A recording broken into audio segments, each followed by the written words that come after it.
Okay, very good afternoon, ladies and gentlemen, and thank you for having me here. I really treasure this opportunity. I appreciate the time that you've given up to be here, and I would certainly like to share with you some of the things that I've been through to get where I am today.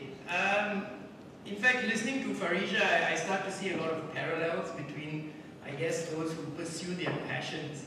And the approach I've taken is to, I suppose, try and share with you some of the elements that got me to where I am now, which is doing something that I'm really happy and passionate about, and something that I enjoy doing. Yeah, so what I do. See how this sounds quite clicky. Okay, here we go. So what I do now, I suppose, is I consider myself an entrepreneur in the field of hospitality. You know, in the introduction, your MC told you that I started off as a bartender and I went through various stages. Even before that, I started off squatting on a stool, peeling 5-kilogram bags of potatoes and tomatoes in an Italian restaurant under the ownership of a very crazy elderly restaurant owner. And he said, if you manage to peel all that, I'll let you start cooking a sauce. And that came only 6 months later. So it was blistered hands and so on and so forth. But you know, the funny thing was, I wandered into this without really knowing what I wanted to do. And I think back now to the stage where you are at, and realizing that probably, you know, to listen to us, yes, I hope it's inspiring and I hope you get something out of this, but I don't blame you if you have no idea what you want to do now, because I didn't. When I had my choices for university, it was between mass comm and hotel management, and I chose hotel management because that university had a hostel and I thought that would be fun. It was nothing to do with the degree, honestly speaking, you know. And then I happened to find my calling in that field. So I suppose there's a little bit of chance, isn't it? But anyway, as we get through this presentation, I hope you'll find some useful pointers in how I sort of gravitated to what I do now, and perhaps some tips in finding your own passions. So I guess I'm an entrepreneur, and I suppose the core really is hospitality. I deal in education and training. I write training manuals, and then I consult to various restaurants and organizations. I have run my own food service businesses, providing catering, and right now I just bought over a new business in vending services, and I'm looking at setting up a chili plantation in Malaysia.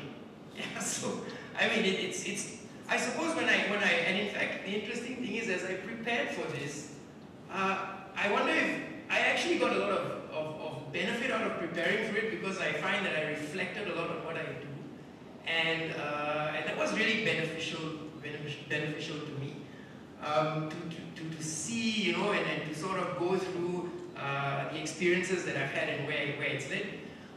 So yeah, I do a lot of things, but it all revolves around hospitality. As a person, I've just listed some of my you know, interests there. I am a musician. I love music, all types of music. And well, I used to be a chef for a couple of years when I lived in Australia. I worked in different establishments, from small to quite large. I managed a nightclub or a university bar for a couple of years. That was an extremely eye-opening experience. And I recently found a passion for kids, right? I love kids, and so I love kids. So I foster a little a girl, and I find that to be some of the best times that I have during the week when I spend time with her. And I love traveling, and I discovered my love for traveling. Oops, where did that come from? And that's my sister, Miss Judah, which is Miss Judah.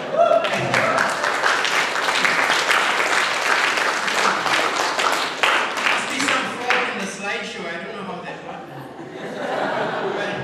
Okay, so yeah, I did a lot of my experience experience was developed at my time in Melbourne. So I did up to my A-levels, and then I finished my national service, and then I went over to Melbourne, Australia, where in fact Mrs. Judah was also studying.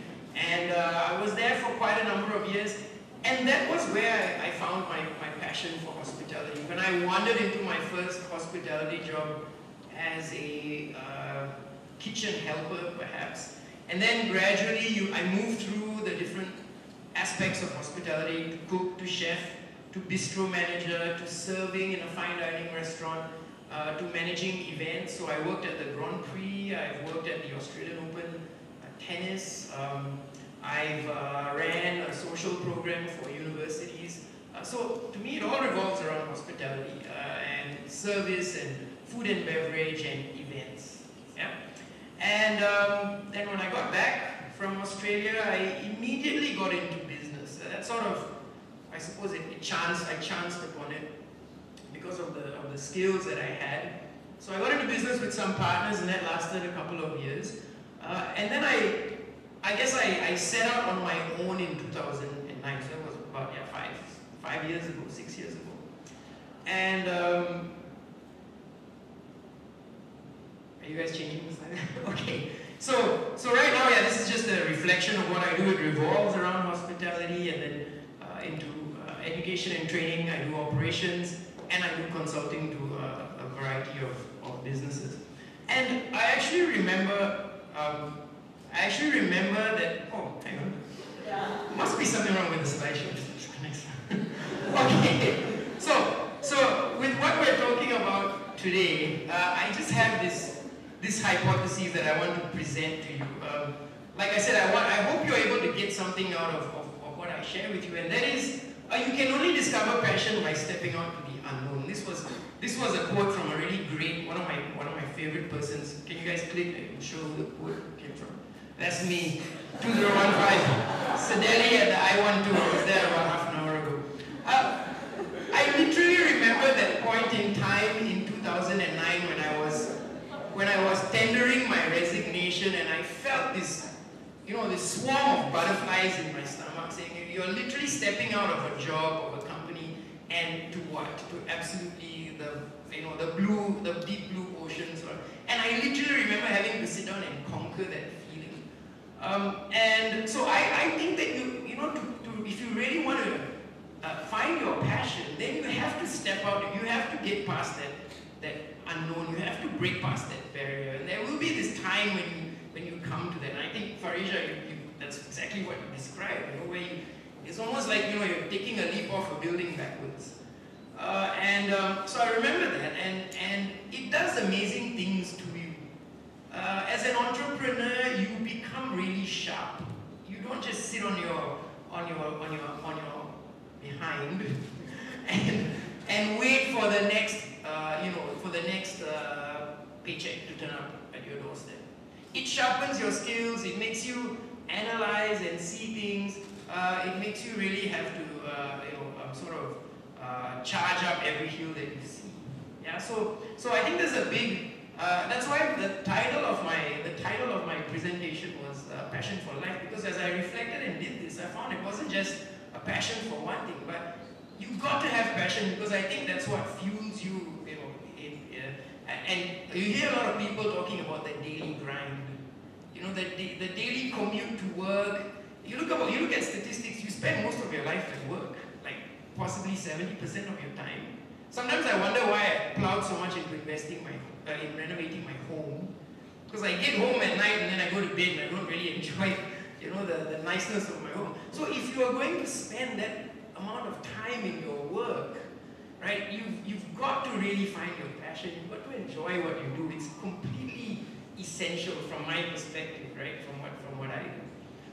And so how I found, some of my passions, as I mentioned before, well, one was crossing that border between comfort and the unknown, having that gusto to sort of try that on your, by stepping out. I also found that you have to immerse yourself in what you do. You have to completely surround yourself in it. One one of the things I can share with you is I did Malay all the way from primary 1 up to A-levels. Is D7 still the passing requirement? I don't know how I managed it, but I got a D7 after hours of tuition. Can you still do your exam in the mid-year, and if you pass, you don't have to take it at the end?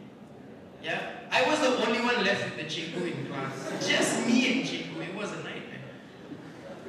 And I struggled to all that. And in 2005, when I came back from Australia, I went into Indonesia and Malaysia for business. And I suddenly found myself able to speak fluent Malay. And it was out of immersion. When you're surrounded by everyone who speaks Malay and Malay newspapers and Malay TV and Malay radio, you suddenly become fluent in it. And so immersing yourself in your passion is something that probably gives you more energy. It drives you forward because you are surrounded by so many aspects of it. Which I think is why I keep hospitality as my core, and then I lecture and I consult and I go into operations. And every time someone throws me a new project, I get all tingly. I'm like, I want to do that, but you've got your limits, I suppose. I've finally reached my limits, I think, recently, where I had to actually drop projects. I haven't had to do that before. The other thing that I find is reflection, and because I'm an educator as well, I teach at the polytechnics and I write textbooks in food and beverage. And I train staff. I train managers who manage restaurants. And I train staff who run service. In training and teaching, you're always encouraged to reflect on what you've done. And I think reflection is very important, but perhaps what's more important is finding a way to reflect that fits you. There's no formula for reflection.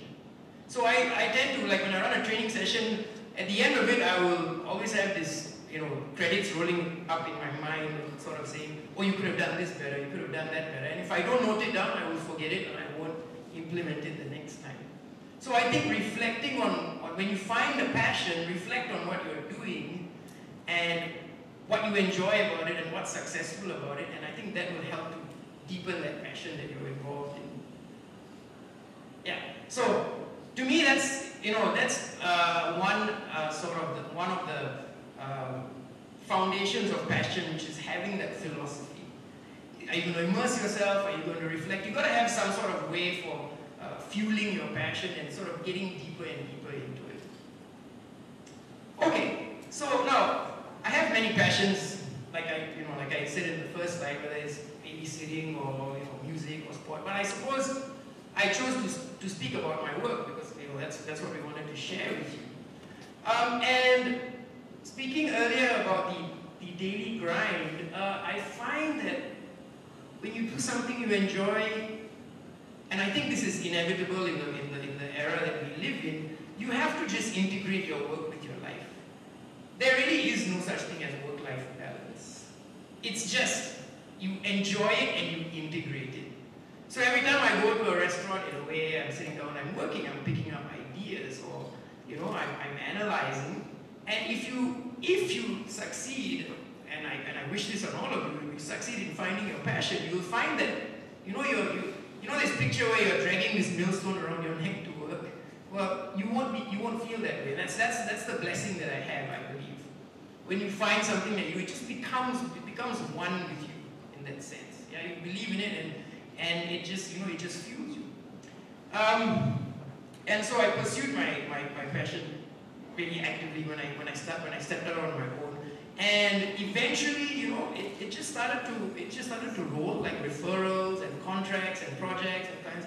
And I didn't have to put so much effort into sort of finding the business or growing the business. It just sort of all fell into place. So work becomes a pleasure. Yeah, work really becomes a pleasure.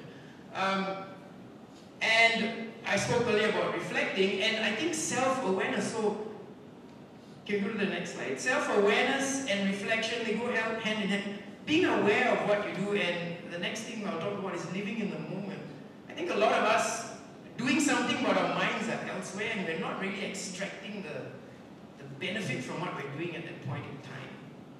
I think this is also a feature of the modern era where we're just overloaded with so much of stuff, and iPhones and Samsung phones, that keep distracting us. So I think that's another important. aspect of your passion. Being in a moment, finding clarity, and I use the word learning first. Most learning is tacit, but I think I say it as discovery. You have to discover new things about yourself, your passion, what you're doing, and what drives you. So I use the word discovery. Most discovery is tacit, it's happening. You're absorbing something, it's just whether you're aware of it or not. Hey, I like this, I like doing this. I want to deepen my learning in this. I want to deepen my expertise in this. And if you can find a way to merge that, with what you do daily, then it becomes a joy. So exploring, deepening, researching, sharing it with like-minded people, surrounding yourself with people who also share that passion, and there's this synergy, right? More people, more ideas, and I find that you have to be open about stuff. So in business, sometimes people are very cautious about, I don't want to share my IP, I don't want to share what makes my business successful. But I tend to think the other way. You go ahead and share, and hopefully people are ethical and they share, and then you come up with something more interesting or more energizing, and everyone benefits from it. So rather than hoarding information, sharing information. I found that by working with like-minded people.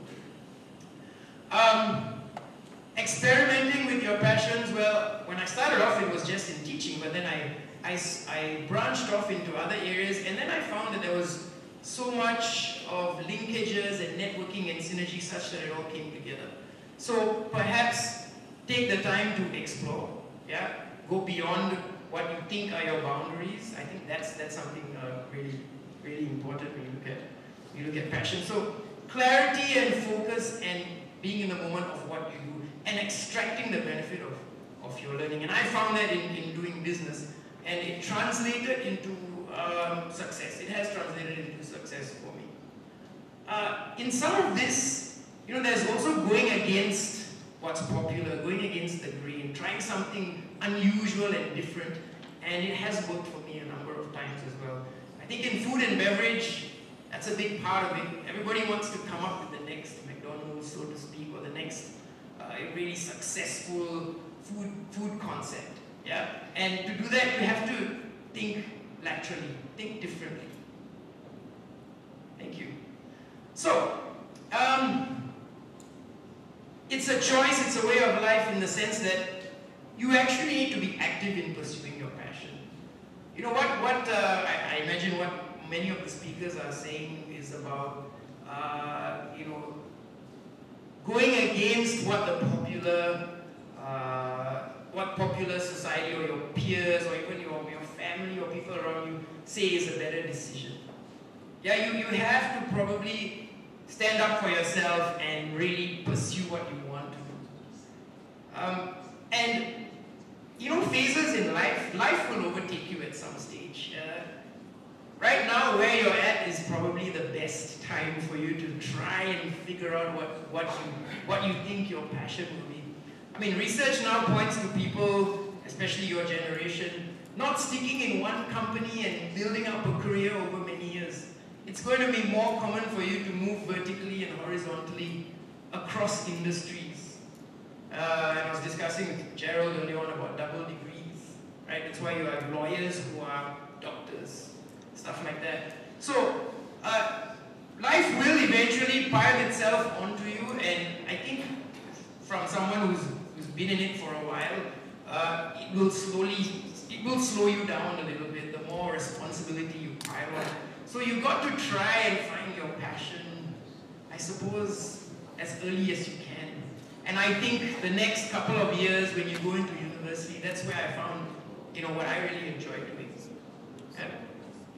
So the phases in life, are important, and I would encourage all of you to really stretch and challenge yourselves in discovering what you really like to do. Try it, just go ahead and take a risk. Okay, so if there's something I would like you to take away, it's this. It's these particular pillars that I found were very relevant to me, and the experiences that I had, and I suppose the alternative learning. Not just the education that I had and things that I learned formally, but everything outside of that, every experience, every idea, and really dwelling and learning and reflecting on those ideas. Yeah, so I'm just going to end up with a couple of pictures here that things that I've been through over the last couple of years in my life. There's definitely going to be some food in there. I mean, one of the biggest benefits of my job is that I have almost every meeting in a restaurant. How good is that? Right? It's not that good, but it's fun. Yeah, you guys just keep going. So yeah, I mean, and family, right? Even Farisha was saying family. You got to have a support. You got to have a support network around you. Yeah, thanks. So when I say I hope I pressed the button, I hope you got something out of this in terms of figuring out, some way to tackle your passion. Yeah, I really hope that it was beneficial to you from that perspective. One more click. Hey.